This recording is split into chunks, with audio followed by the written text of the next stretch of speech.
Hello दोस्तों, मैं आकाश गर्ग। आज इस वीडियो में आप सभी को LIC के एक इंश्योरेंस प्लान निवेश प्लस के बारे में बताने वाला हूं, जिसका प्लान नंबर है 849। तो LIC का ये निवेश प्लस प्लान एक यूलिप इंश्योरेंस प्लान है, यानी कि ये इंश्योरेंस प्लान शेयर मार्केट से जुड़ा हुआ है। इसमें आपको इंश्योरेंस का बेनिफिट तो मिलता ही है, साथ में इन्वेस्टमेंट का बेनिफिट भी इसमें आपको मिलता है। जो लोग शेयर मार्केट में पैसा लगाना चाहते हैं लेकिन उनके पास ज़्यादा नॉलेज नहीं है और उनके पास इतना टाइम नहीं है, तो वो लोग इस प्लान को ले सकते हैं, क्योंकि इसमें इंश्योरेंस भी आपको मिलता है और जो आपके इन्वेस्टमेंट पर अच्छी रिटर्न भी आपको मिल जाती है। तो निवेश प्लस प्लान एक ऐसा प्लान है जिसमें आपको एक साथ प्रीमियम की पेमेंट करनी होगी, यानी कि जो आपका इन्वेस्टमेंट का अमाउंट होगा वो आपको एक साथ जमा करना है।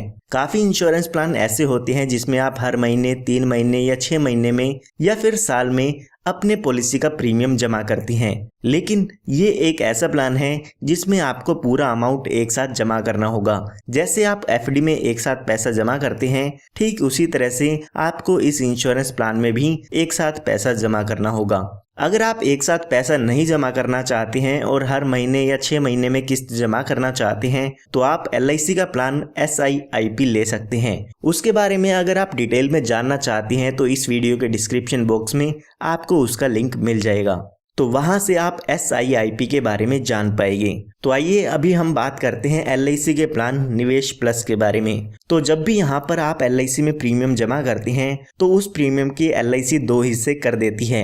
एक हिस्सा होता है इंश्योरेंस का और एक होता है इन्वेस्टमेंट का।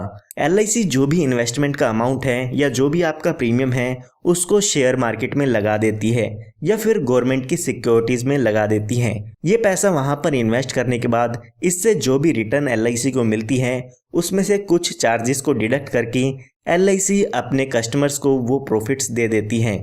इसी तरीके से ये इंश्योरेंस प्लान काम करता है। तो आइए सबसे पहले बात करते हैं इस प्लान की एलिजिबिलिटी की, यानी कि कौन कौन इस प्लान को ले सकता है और कितने अमाउंट से ले सकते हैं। तो यहाँ पर बात आती है मिनिमम एज की, यानी कि कम से कम आपकी उम्र कितनी होनी चाहिए ताकि आप इस इंश्योरेंस प्लान को ले सकें। तो यहाँ पर मिनिमम एज दी गई है 90 डेज की, यानी कि अगर आपके बच्चे की उम्र 90 दिन या 90 दिन से ज़्यादा की है तो आप इस इंश्योरेंस प्लान को ले पाएंगे। उसके बाद बात आती है बेसिक सम एश्योर्ड की, यानी कि इस पॉलिसी में जो आपका रिस्क कवर होगा वो कितना होगा। तो LIC ने यहाँ पर आपको 2 ऑप्शन दिए हैं। इन 2 ऑप्शन में से कोई भी एक ऑप्शन आप इसमें चूज कर सकते हैं। तो जो पहला ऑप्शन LIC ने दिया है, LIC उसमें कहती है कि जो भी आपका सिंगल प्रीमियम आप पे करेंगे उसका 1.25 टाइम्स आप इसमें बेसिक सम एश्योर्ड ले सकते हैं, यानी कि उसका 1.25 गुना आप सम एश्योर्ड ले सकते हैं। फॉर एग्जाम्पल, अगर आपने 1 लाख रुपए का सिंगल प्रीमियम जमा किया है तो आप उसमें जो आपका रिस्क कवर होगा वो 1,25,000 रुपए का इसमें ले सकते हैं। उसके बाद LIC ने यहाँ पर सेकंड ऑप्शन भी दिया है, जिसमें LIC ने कहा है कि आप अपने सिंगल प्रीमियम का 10 गुना बेसिक सम एश्योर्ड ले सकते हैं, यानी कि अगर आप 1 लाख रुपए का सिंगल प्रीमियम देते हैं तो आपका जो रिस्क कवर है उसमें 10 लाख रुपए का हो जाता है। तो आप ऑप्शन 1 और ऑप्शन 2 दोनों में से कोई एक ऑप्शन चूज कर सकते हैं। अगर आप ज़्यादा रिस्क कवर चाहते हैं तो आपको ऑप्शन 2 सेलेक्ट करना है। अगर आप कम रिस्क कवर चाहते हैं तो आपको ऑप्शन 1 सेलेक्ट कर लेना है। उसके बाद बात आती है मैक्सिमम एज की, यानी कि ज़्यादा से ज़्यादा कितनी उम्र तक के व्यक्ति को ये इंश्योरेंस प्लान दिया जा सकता है। तो अगर यहाँ पर आप ऑप्शन 1 लेना चाहते हैं तो आपकी ज़्यादा से ज़्यादा उम्र 70 साल की यहाँ पर होनी चाहिए, यानी कि 90 दिन से लेके 70 साल के व्यक्ति तक के लोग इस इंश्योरेंस प्लान को ले पाएंगे।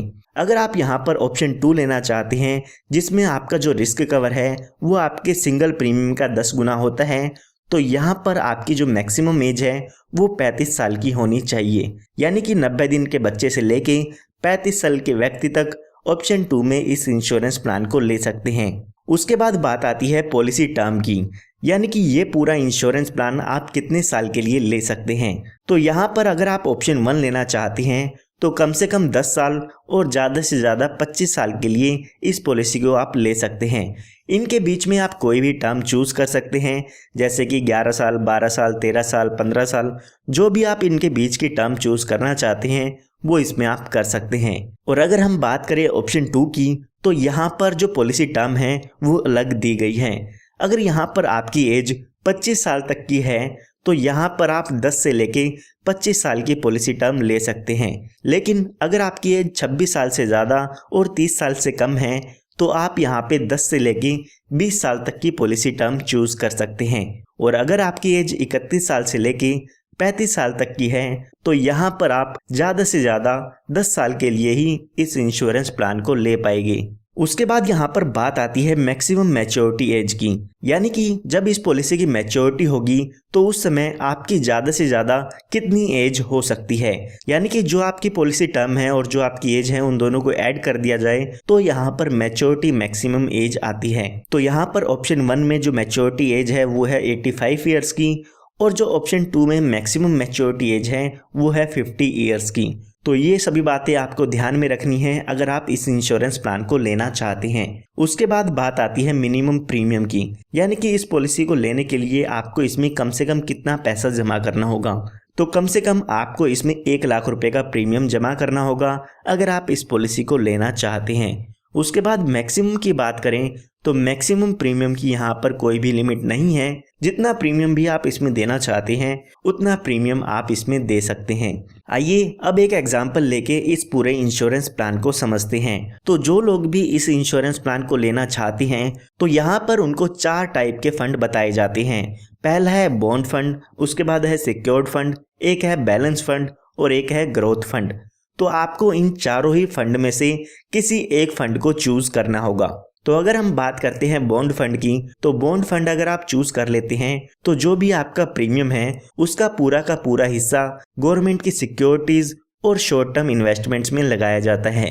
उसमें शेयर मार्केट में आपका पैसा नहीं लगाया जाएगा। यहाँ पर शेयर मार्केट में आपका पैसा नहीं लगाया जाता है तो आपको यहाँ पर रिस्क कम होता है, और रिस्क कम होता है तो यहाँ पर आपको आपकी इन्वेस्टमेंट पर रिटर्न भी कम मिलती है। उसके बाद यहाँ पर जो दूसरा फंड है वो है सिक्योर्ड फंड। अगर हम सिक्योर्ड फंड की बात करें तो जो भी आपका प्रीमियम होता है उसका 15 से लेके 55% हिस्सा आपका शेयर मार्केट में इन्वेस्ट किया जाता है, और जो बाकी का बचा हिस्सा होता है वो सरकार के सिक्योरिटीज में इन्वेस्ट किया जाता है। तो यहाँ पर कुछ हिस्सा आपका शेयर मार्केट में लग जाता है तो आपका जो पैसा डूबने के चांसेस है वो थोड़े से यहाँ पर होते हैं। इसी के साथ साथ यहाँ पर जो आपकी रिटर्न है उस पर अच्छा खासा प्रॉफिट आने के चांसेस भी आपको हो जाते हैं। उसके बाद आता है एक बैलेंस फंड, यानी कि इसमें आपका 30 से लेके 70% हिस्सा शेयर मार्केट में लगाया जाता है और बाकी का हिस्सा गवर्नमेंट की सिक्योरिटीज में लगा दिया जाता है। तो यहाँ पर लगभग आधा हिस्सा आपको गवर्नमेंट की सिक्योरिटीज में होता है और आधा हिस्सा शेयर मार्केट में होता है। तो यहाँ पर जो आपका रिस्क है वो मीडियम रिस्क होता है और यहाँ पर आपको एक मीडियम रिटर्न देखने को मिल जाती है। उसके बाद जो यहाँ पर फोर्थ ऑप्शन आपको मिलता है वो है ग्रोथ फंड का, जिसमें आपका ज़्यादातर हिस्सा शेयर मार्केट में लगाया जाता है। यहाँ पर 40 से 80% तक का आपका प्रीमियम शेयर मार्केट में लगा दिया जाएगा और बाकी का लगभग 20% हिस्सा गवर्नमेंट की सिक्योरिटीज़ में लगाया जाता है। यहाँ पर क्योंकि आपका जो पैसा है उसका ज़्यादातर हिस्सा शेयर मार्केट में लगा हुआ है तो यहाँ पर आपका रिस्क बढ़ जाता है, यानी कि यहाँ पर आपका जो पैसा है वो डूब भी सकता है।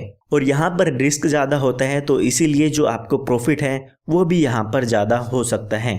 तो अभी के लिए हम मान लेते हैं कि आप बैलेंस फंड में अपना जो पैसा है वो लगाना चाहते हैं। तो यहाँ पर मान लेते हैं कि जो आपकी एज है वो 30 साल की है और यहाँ पर जो पॉलिसी टर्म है वो आप 20 साल के लिए लेना चाहते हैं, यानी कि जो आपका इंश्योरेंस प्लान है वो 20 साल के लिए रहेगा।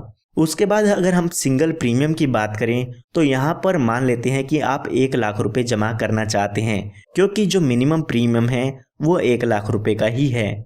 उसके बाद अगर हम फंड टाइप की बात करें तो जैसे कि मैंने आपको बताया तो हम यहाँ पर बैलेंस फंड सेलेक्ट कर लेते हैं। उसके बाद यहाँ पर अगर हम बात करें बेसिक सम एश्योर्ड की, यानी कि हम पॉलिसी में रिस्क कवर कितना ले सकते हैं, तो हमने यहाँ पर 2 ऑप्शन देखे थे तो उनमें से हम सेकंड ऑप्शन यहाँ पे सेलेक्ट कर लेते हैं, जिसमें हमारा जो भी सिंगल प्रीमियम है उसका 10 गुना हमें रिस्क कवर मिलता है।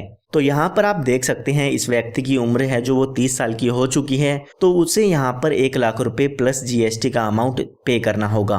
उसके बाद इस व्यक्ति को 20 साल के लिए वेट करना होगा, क्योंकि ये जो पॉलिसी है वो 20 साल के लिए है। उसके बाद जब ये 20 साल पूरे हो जाएंगे तो यहाँ पर इस पॉलिसी की मैच्योरिटी हो जाती है और मैच्योरिटी के समय इस व्यक्ति को फंड वैल्यू मिलती है, यानी कि जो आपका पैसा इन्वेस्ट किया था LIC ने वो वैल्यू आपको मिल जाती है। यहाँ पर जो ये फंड वैल्यू होती है वो फिक्स नहीं होती है, ये मार्केट पे डिपेंड करता है कि उसकी फंड वैल्यू उस समय कितनी होगी। हो सकता है आपकी जो फंड वैल्यू है उसकी रिटर्न 12% हो सकता है उस पर आपको 5% मिले, या हो सकता है जो आपने इन्वेस्ट किया है उतना पैसा भी आपको ना मिले। तो यहाँ पर हम मान के चलते हैं कि जो आपका फंड है उस पर आपको 7% एनुअली रिटर्न मिलती है। तो यहाँ पर अगर हम 7% का एग्जाम्पल लेके चलते हैं तो 20 साल बाद आपको लगभग 4 लाख रुपए का अमाउंट यहाँ पर मिल जाता है। हालांकि ये अमाउंट डिपेंड करेगा कि आपकी जो भी इन्वेस्टमेंट थी उस पर आपको कितना रिटर्न मिला है। तो आइए अब बात करते हैं डेथ बेनिफिट्स की, यानी कि अगर इस पॉलिसी होल्डर के बीच में डेथ हो जाती है तो इसके फैमिली या नॉमिनी को कितना अमाउंट यहाँ पर मिल जाता है। तो यहाँ पर हम मान लेते हैं कि पॉलिसी के 9th ईयर में इस पॉलिसी होल्डर की डेथ हो जाती है। तो यहाँ पर जब भी पॉलिसी होल्डर की डेथ होती है तो LIC यहाँ पर 2 कैलकुलेशन देखती है। यहाँ पर LIC सबसे पहले देखती है कि उसका जो फंड था उसकी कितनी वैल्यू है, और दूसरा यहाँ पर बेसिक सम एश्योर्ड देखा जाता है। तो यहाँ पर अगर हम 9 साल बाद फंड वैल्यू देखें तो यहाँ पर 7% के हिसाब से लगभग 1,86,740 रुपये की आपकी फंड वैल्यू हो सकती है। और अगर हम यहाँ पर बेसिक सम एश्योर्ड को देखें तो हमने क्योंकि यहाँ पर ऑप्शन 2 सेलेक्ट किया था तो हमारा जो सिंगल प्रीमियम था जो कि 1 लाख रुपए है उसका 10 गुना हमें रिस्क कवर मिलता है, जो कि हमारे यहाँ पर 10 लाख रुपए का अमाउंट हो जाता है। तो यहाँ पर LIC इन दोनों ही कैलकुलेशन में से देखती है, जो भी अमाउंट ज़्यादा होता है वो उसके फैमिली या नॉमिनी को दे दिया जाता है। तो यहाँ पर हम देखते हैं तो 10 लाख रुपए का अमाउंट इस व्यक्ति के नॉमिनी या फैमिली को मिल जाएगा। उसके बाद आप अपनी पॉलिसी में एक्सीडेंटल डेथ बेनिफिट भी ऐड करा सकते हैं। अगर यहाँ पर आपने अपनी पॉलिसी में एक्सीडेंटल बेनिफिट राइडर ऐड कराया है और आपकी डेथ एक्सीडेंट के कारण होती है तो यहाँ पर आपको 10 लाख रुपए का अमाउंट एडिशनल मिल जाएगा, यानी कि जो टोटल डेथ क्लेम होगा वो यहाँ पर लगभग 20 लाख रुपए का आपके नॉमिनी को मिल जाएगा। जो भी ये एक्सीडेंटल डेथ बेनिफिट राइडर होता है ये आप पर डिपेंड करता है कि आप अपनी पॉलिसी में इसे ऐड कराना चाहते हैं या नहीं कराना चाहते हैं। इसके लिए आपको कुछ एक्स्ट्रा प्रीमियम देना होता है। आइए अब बात करते हैं कि इस प्लान में और क्या क्या बेनिफिट्स आपको मिल जाते हैं। तो यहाँ पर सबसे पहले LIC ने जो आपको सुविधा दी है वो दी है पार्शियल विड्रॉल की, यानी कि पॉलिसी के दौरान आप अपने फंड में से कुछ पैसा निकाल सकते हैं। अगर आपको पैसों की ज़रूरत है तो 5 साल बाद आप अपनी पॉलिसी में से कुछ पैसे निकाल पाएंगे। यहाँ पर LIC ने कुछ यहाँ पे परसेंटेज बताई है कि कितना मैक्सिमम आप अपने पॉलिसी में से पैसे निकाल सकते हैं। तो यहाँ पर LIC कहती है कि अगर आप 6th ईयर से लेके 10th ईयर तक पैसे निकालना चाहते हैं तो जो भी आपकी फंड वैल्यू होगी उसका 20% तक का हिस्सा आप उसमें निकाल सकते हैं। इसी के साथ साथ अगर आप 11वें से लेके 15वें साल पार्शियल विड्रॉल करना चाहते हैं तो मैक्सिमम से मैक्सिमम 25% तक का हिस्सा आप अपने फंड वैल्यू का निकाल पाएंगे। इसी तरह से 16वें से 20वें साल अगर आप निकालना चाहते हैं तो 30% हिस्सा निकाल सकते हैं, और अगर आप 21वें से 25वें साल के बीच अपना पैसा निकालना चाहते हैं तो आप अपने फंड का 35% हिस्सा उसमें से निकाल सकते हैं। तो उसके बाद यहाँ पर LIC ने आपको गारंटीड एडिशन भी दिया है, यानी कि यहाँ पर LIC अपने तरफ से कुछ पैसा आपके फंड में ऐड करती है जो कि गारंटीड होगा। तो यहाँ पर LIC ने कुछ स्पेसिफिक ड्यूरेशन बताई है जिसके कंप्लीट होने पर LIC आपके फंड में कुछ गारंटीड एडिशन करती है। तो LIC यहाँ पर कहती है कि हम आपके 6th ईयर में 3% आपके सिंगल प्रीमियम का गारंटीड एडिशन करेंगे। उसके बाद अगर हम 10th ईयर की बात करें तो जो भी आपका सिंगल प्रीमियम है उसका 4% गारंटीड एडिशन होता है। इसी तरह से अगर 15th ईयर की बात करें तो जो आपका सिंगल प्रीमियम होता है उसका 5% गारंटीड एडिशन होता है। और अगर हम 20वें और 25वें साल की बात करें तो 6 और 7% का यहाँ पर गारंटीड एडिशन LIC की तरफ से होता है। उसके बाद यहाँ पर LIC ने आपको स्विचिंग का ऑप्शन दिया है। यहाँ पर हमने 4 टाइप के फंड्स की बात की थी। जिसमें हमने देखा था bond fund, secured fund, balance fund और ग्रोथ फंड। तो अगर आप एक फंड से दूसरे फंड में स्विच करना चाहते हैं तो वो यहाँ पर आप कर सकते हैं। LIC यहाँ पर एक साल में आपको 4 बार ऑप्शन देती है जिसमें आप अपने फंड को फ्री में स्विच कर पाएंगे। अगर आप बैलेंस फंड ले चुके हैं तो उसको ग्रोथ फंड में कर सकते हैं, ग्रोथ फंड से आप बैलेंस फंड में कर सकते हैं, या फिर अगर आपने बॉन्ड फंड में इन्वेस्टमेंट किए हैं तो ग्रोथ फंड में इसको चेंज कर सकते हैं। उसके बाद यहाँ पर LIC कहती है कि अगर आपने अपनी पॉलिसी में एक्सीडेंटल डेथ बेनिफिट ले लिया है और उसको बाद में कैंसिल कराना चाहते हैं तो आप उसको बाद में कैंसिल भी करा सकते हैं। उसके बाद अगर हम सरेंडर की बात करें तो आप अपनी पॉलिसी शुरू होने के 5 साल बाद अपनी पॉलिसी को सरेंडर भी कर सकते हैं। यहाँ पर काफ़ी लोग ये भी पूछते हैं कि क्या इसमें लोन की सुविधा भी अवेलेबल है या नहीं है। तो LIC ने इस पर आपको कोई भी लोन की सुविधा नहीं दी है। उसके बाद यहाँ पर हम बात करते हैं बैक डेटिंग की। बैक डेटिंग का मतलब होता है कि आप किसी भी पिछली डेट से अपनी पॉलिसी को शुरू कराना चाहते हैं, तो बैक डेटिंग आप इस पॉलिसी में नहीं कर पाएंगे। उसके बाद बात आती है टैक्स बेनिफिट की। तो अगर हम प्रीमियम की बात करें तो जो भी ये आप इसमें प्रीमियम पे करेंगे उसकी डिडक्शन इनकम टैक्स के सेक्शन 80C में ले सकते हैं। जो भी इनकम टैक्स रूल्स हैं उसके हिसाब से आप इसकी डिडक्शन ले पाएंगे। उसके बाद अगर हम बात करें मैच्योरिटी की तो यहाँ पर अगर आपने ऑप्शन 1 चूज़ किया है जिसमें आपको 1.25 टाइम्स रिस्क कवर मिलता है तो उसमें आपको यहाँ पर मैच्योरिटी पर टैक्स देना होगा। लेकिन अगर आप ऑप्शन 2 चूज़ करते हैं तो वहाँ पर जो आपकी मैच्योरिटी का अमाउंट होगा वो इनकम टैक्स से एग्जेम्प्ट होगा। अगर हम बात करें डेथ क्लेम की तो जो भी डेथ क्लेम आपके नॉमिनी को मिलता है वो टैक्स फ्री होता है। चाहे आप ऑप्शन 1 चूज़ करें या फिर आप ऑप्शन 2 चूज़ करें, दोनों ही ऑप्शन में ये टैक्स फ्री होता है। आइए अब बात करते हैं कुछ चार्जेस की जो LIC आपकी जो फंड वैल्यू है उसमें से चार्ज करती है। तो सबसे पहले LIC यहाँ पर एलोकेशन चार्जेस आपके फंड में से चार्ज करती है। तो अगर आप ऑफलाइन बाय करना चाहते हैं यानी कि किसी एजेंट से अगर इस पॉलिसी को बाय करना चाहते हैं तो जो भी आपका सिंगल प्रीमियम होगा उसका 3.30% LIC आपके इसमें से एलोकेशन चार्जेस डिडक्ट कर लेती है। और अगर आप ऑनलाइन बाय करना चाहते हैं तो जो भी आपका सिंगल प्रीमियम है उसका 1.5% LIC एलोकेशन चार्जेस इसमें से डिडक्ट करती है। ऑनलाइन जो बाय करना चाहते हैं वो LIC की वेबसाइट www.licindia.in से इस प्लान को बाय कर पाएंगे। तो उसके बाद LIC यहाँ पर आपके फंड में से मोर्टेलिटी चार्जेस को डिडक्ट करती है। तो यहाँ पर जो भी लाइफ इंश्योरेंस आपको कवर दिया जाता है उसके ये चार्जेस होते हैं। ये चार्जेस आप स्क्रीन पर देख सकते हैं। उसके बाद यहाँ पर अगर आप अपनी पॉलिसी में एक्सीडेंटल बेनिफिट राइडर लेते हैं तो उसके चार्ज भी LIC यहाँ पर डिडक्ट करती है। उसके बाद अगर हम बात करें एडमिनिस्ट्रेशन चार्जेस की तो LIC इसमें कोई भी एडमिन चार्जेस आपसे नहीं लेती है, लेकिन यहाँ पर LIC आपसे फंड मैनेजर चार्जेस लेती है, क्योंकि LIC में कुछ फंड मैनेजर्स होते हैं जो भी आपके फंड को मैनेज करते हैं। तो जो फंड मैनेजर चार्जेस होते हैं वो आप स्क्रीन पर देख सकते हैं। LIC आपके फंड में से ये चार्जेस डिडक्ट कर लेती है।